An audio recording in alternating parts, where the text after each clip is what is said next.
였다는 것을 발견한다. 이렇게 했습니다. 즉, 여기서는 과거 분사가 이렇게 나오는 게 알고 보면요. 얘가 지금 수동인데요. 얘가 점령 occupy 당해 있다는 것을 발견하게 된다. 이런 뜻입니다. 아시겠습니까? 그러니까 얘가 의미상의 주체거든요.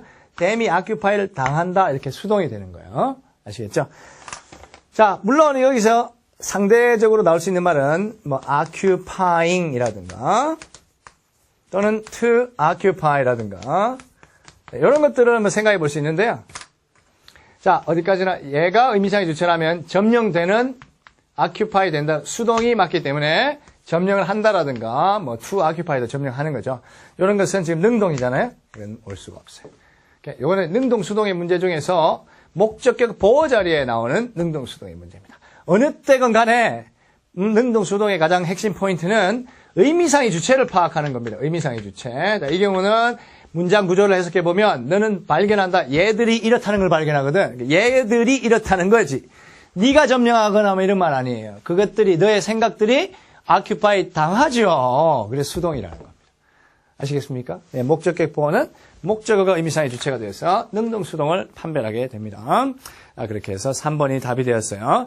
자, 여러분 다시 한번 정리합니다. 어법성 판단 여러분 이제 이 고3 예비 고3들은 이 겨울방학을 시작으로 제일 먼저 아마 문법 공부부터 시작할 거예요. 근데요, 여러분 문법 공부할 때 가장 기본적인 거 있습니다. 뭐냐면요, 항상 문장의 해석을 자꾸 하면서 문장의 구조를 정확하게 딱딱딱 판단하면서 문법 공부를 하세요. 아시겠습니까? 거꾸로 어법성 판단 실전 문제를 풀 때도 먼저 문법만 자꾸 생각하시지 마시고 그 문장의 생김새를 파악하세요. 특히 현재 추세는 자꾸 문법 문제가 긴 문장에서 나오기 때문에 문장이 어떻게 생겼는지를 먼저 파악해가면서 문법을 적용해야지 그냥 대충 느낌으로 문법을 그냥 질러대시면 안 됩니다. 아시겠습니까? 꼭 명심하시기 바랍니다. 네. 자, 그러면 잠깐 이렇게 빈칸 문제는 앞서서 다 풀이했기 때문에 31번으로 가서요. 우리 어휘 유형으로 가겠습니다. 31번을 갑니다. 자, 31번하고 32번이 어휘 유형 문제인데요. 자, 31번. 네, 정답은 2번입니다. 자, 어휘 유형은 뭐 여러분 어휘 유형은 두 가지 포인트가 있습니다. 포인트 1. 네, 첫 번째 포인트는 뭐냐면은, 당연히 어휘력이죠. 네, 상당히 수준 있는 어휘를 많이 알아두어야 됩니다. 단어 열심히 해야 됩니다. 정말 이번 시험의 제일 큰 특징 딱 한 개만 이야기하라 그러면 어휘 수준이 굉장히 높아져 있다는 거예요. 진짜 해석하는데 막 어휘가 턱턱턱턱 막혔을 거예요. 아시겠어요? 꼭 어휘 유형의 문제를 풀기 위해서 어휘를 배우는 게 아니라 전체 문제를 푸는데 기본 바탕이 되는 겁니다. 어휘가. 아시겠습니까? 네, 그래서 예를 들어 이렇게 이제 대개 한 110단어 정도 기준으로 이렇게 110개 전후로 좀 길면 130단어까지도 나오고 짧아도 한 100단어 이상은 나오고 있는데요. 자, 이런데 만약에 단어가 한 번씩 한 3개의 단어를 모른다고 생각해 보세요. 한 3개의 단어를 모른다고 생각해 보면 자, 이게 모르는 단어가 있는데 이걸 그냥 대충 건너뛸 수 있다면 다행인데요. 이걸 모르면 맥이 연결이 안 돼. 중요한 단어인 거야. 오케이? 그럴 때는 추론을 하겠죠. 뭐 추론하면 되겠지, 그지? 근데 추론하는 때는 어떻게 돼요? 앞뒤 내용에서 이걸 자꾸 추론하니까 자꾸 추론하게 되면 추론은 곧 뭐야? 시간과 같은 말이에요. 그러니까 추론하는데 시간 너무 많이 쓰는 거예요. 오케이? 그러면 그 단어를 그냥 아는 사람과 그냥 앞뒤 내용에서 추론을 해야 되는 사람 사이에는 굉장한 큰 그런 격차가 벌어질 거예요. 아시겠죠? 자, 그래요. 그 다음 두 번째는 뭐가 있냐면은 추론을 자꾸 하게 되면은 오역을 할 가능성이 높아요. 완전히 이제 스토리를 지어내는 거예요. 그래서 아주 위험합니다. 그러니까 추론은 어쩔 수 없으면 단어를 추론하지만은 제일 좋은 건 당연히 단어를 알고 있는 것이 중요합니다. 추론 좋지 않아요. 아시겠죠? 네, 그래요. 자, 그 다음에 완전히 모르는 단어가 아니라 그냥 알긴 아는데 자꾸 이렇게 조금 생각해야만 생각나는 단어들이 있어요. 조금 내용을 좀 보면은 생각나고 말이죠. 몇 번 이렇게 몇 초 생각하면 생각나고. 자, 그래요. 예를 들어 4개의 단어가 있는데 4개의 단어를 생각하는데 하나, 뭐더라? 이거다. 이랬어요. 그죠? 다시. 뭐더라? 이거다. 이랬어요. 지금 요게 몇 초인지 아세요? 이게 5초입니다. 5초. 어? 뭐더라? 이건데. 이렇게 5초를 4번 쓴 거죠. 그럼 뭐예요? 이 20초 아닌가? 20초. 자, 문제 하나를 푸는데 우리가 보통 1분, 아무리 길어도 한 1분 20초 안에는 하나씩 풀어야 됩니다. 그런데 이 단어 4개 때문에 20초를 써버렸어요. 이게 만약에 한두 개 더 늘어나 하나는 모르고 5초씩 드는 거 몇 개 있으면 그러면 30초, 40초 후딱 잡아먹어요. 그럼 남은 시간 한 20, 30초밖에 안 남아요. 그러니까 독해가 제대로 될 수가 없는 겁니다. 그래서 여러분 이 어휘 유형에서 제가 꼭 이야기하고 싶은 건 어휘력이 진짜 중요하다. 이 어휘 문제를 맞추는 것뿐 아니라 어휘력은 전체적인 독해의 핵심 포인트다. 선생님, 저는 말이죠. 독해 시간이 많이 부족합니다. 독해 시간이 많이 부족해. 어떡하라고요? 어떻게 하면 독해 시간을 줄일까요? 이렇게 막 묻는 학생이 너무 많은데요.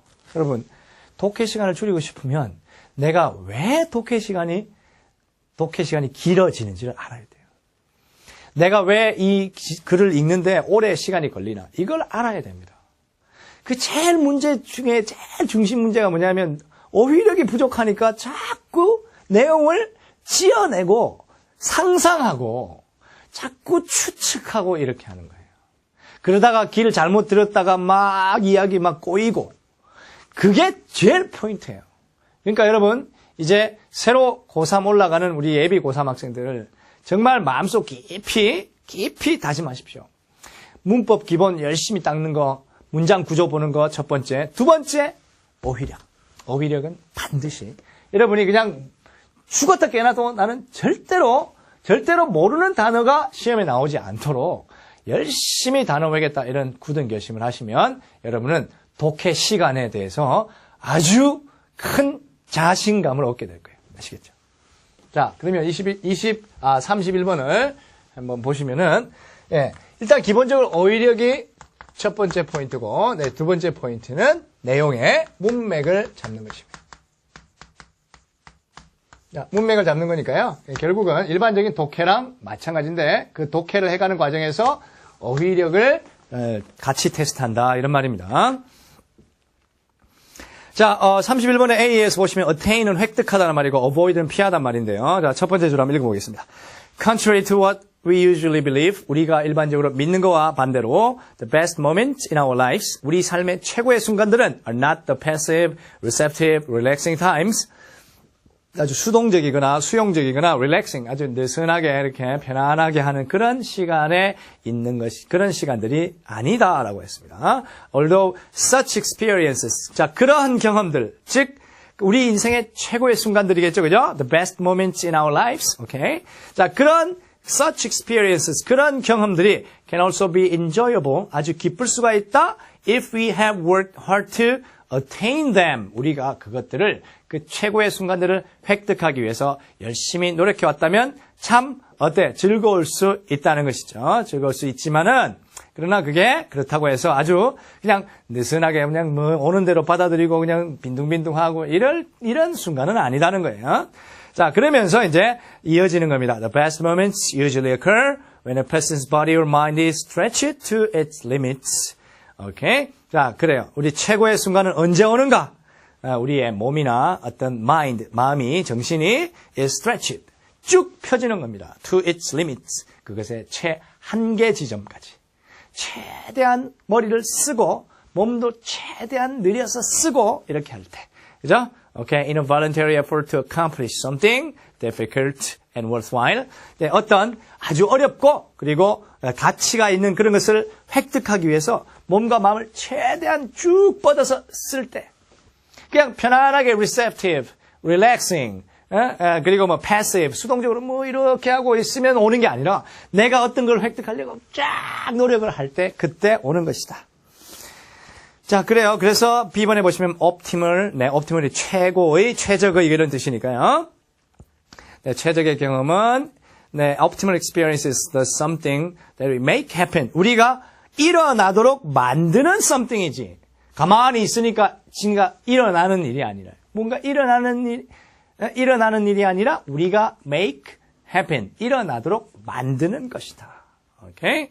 자, 그래서 I의 예를 들면서 for a child, I에게는 it could be placing. 오케이, 이건요. it could be placing 해석 조심하셔야 되는데요. 자, 여기서는 it could be, 그것은, 예. 요거는 이제 동명사입니다. placing. 네, 이렇게 동명사로, 자, 그것은 이거일 수 있다. 이렇게 해석하셔야 됩니다. 현재 진행형 아니에요. 요거는 동명사입니다. 동명사. 자, 동명사라는 것은 명사라는 말이니까, placing, 네, place가 갖다 놓다는 말이니까, 오케이? 갖다 놓기, 뭐 이런 정도의 뜻입니다. 오케이? 자, 어디에 그것은 갖다 놓기가 될 수 있다. 이렇게 해석하셔야 돼요. 자, 그러면 placing 뒤에요. 괄호 하나 쳐봅니다. with trembling fingers. 요 괄호 하나 쳐보면 placing의 목적어가 그 뒤에 있는 거예요. 자, with trembling fingers. 떨리는 손으로. 오케이. 그러면 placing the last block. 오케이. placing의 목적어는 last block. 제일 마지막 블록을 갖다 놓는 것. 갖다 놓기가 될 수 있다. 자, on a tower, 어떤 타워 위에 she has built, 그녀가 세운 이렇게 탑쌓기를 하는 거예요. 아이가 이렇게 탑쌓기 놀이를 하는데, 오케이? 자, higher than any she has built so far. 자, higher than, 더 높아, any, 뭐보다? any 다음에 she has built so far, 역시 괄호 하나 쳐볼까요? 그녀가 그동안 만들어 온 그 어떤 것보다 더 높다, 이런 말입니다. 탑쌓기를 하는데, 그동안, 자, 이렇게 1m짜리까지 내가 쌓았었는데, 근데 오늘 1.2m까지 높이 쌓았거든. 제일 마지막 하나의 벽돌을 그 위에 딱 올려놓으면 완성되는데 손이 떨리겠지. 야, 오케이, 그래요. 여기서 말하는 최고의 순간은 이와 같이 마치 어때? 최선을 다해서 떨리는 손으로 그동안 자기가 쌓아왔던 어떤 탑보다 더 높은 탑의 제일 꼭대기에 the last block, 제일 마지막 벽돌을 여기서는 나무 블럭이겠죠, 그죠? 블럭을 딱 올려놓는 것 같다. 자, for a sprinter, 네, 단거리 달리기 선수에게는 it could be trying to beat his own record. 네, 역시, it could be, 뭡니까? trying to beat. 이번에도 동명사입니다. 자기의 기록을 깨려고 노력하는 것이 될 수 있다. 오케이? for a sprinter. 그다음 for a violinist. 네, violinist에게는 mastering이 될 수 있다. 이번에는 mastering. 네, 다 동명사로 지금. 자, 마스터하는 것이 될 수 있다. mastering. 자, C 갑니다. mastering an intricate musical passage. 아주 복잡한 음악 악보의 한 부분. passage는 뭐 우리 글로 말할 때는 글 이렇게 이렇게 이제 내용이 완성되는 passage 하나의 passage라고 하죠. 요만큼의 글 한 덩어리처럼 이 악보도 긴 곡이 있을 때 이제 한 곡의 그 곡 중에 어떤 하나의 이제 흐름에서 요 한 덩어리, 그죠? 그냥 음악의 한 부분 이렇게 생각하시면 돼요. 자, 복잡한 음악의 복잡한 한 부분을 마스터 통달하는 것이 될 수 있다 이런 말입니다. 자, 그래서 여기 보시면 애를 써서 무언가를 한다 이런 문맥이 계속 유지되기 때문에 복잡하지 않은 게 아니라 복잡한 거라고 해야 되겠죠. 복잡한 어떤 아주 연주하기, 마스터하기 힘든 악보의 한 부분을 마스터를 딱 하는 거. 이게 이제 뭐가 될 수 있습니까? 하나의 뭐죠? 그런 최고의 순간이 될 수 있다는 것이죠. 좋습니다. 그래서 여기서는 정답이 intricate가 됩니다. C에서는. 잘 보세요. 여러분, 제가 우리 수업 시간에 우리 온라인 강의할 때, 오프라인 강의할 때도 늘 그렇지만은 이 복잡하다라는 표현은 매번 수능 시험에 늘 나오는 단어예요. 그래서 이건 지금 제가 이렇게 정리해드리고 있는데요. 잘 보세요. 자, 복잡하다는 말은 complex란 말이 있고요. 그 다음에는 complicated란 말이 있고, 그 다음에는 오밀조밀하고 아주 세련되다 이런 뜻도 있고, 복잡하다, sophisticated란 말도 있고요. 마지막으로 intricate 이런 말이 있습니다. 그래서 이 네 가지가 복잡하다라는 단어의 뜻입니다. 자, 요거 제가 늘 강조해서 꼭 이렇게 시험에 매번 나오기 때문에 이거는 꼭 알아둬야 된다 그랬어요. intricate 그 중에서 제일 어려운 단어에 속하는 intricate이 이번 어휘 선택 문제로 나왔습니다. 자, 정답이 1번이 되었습니다.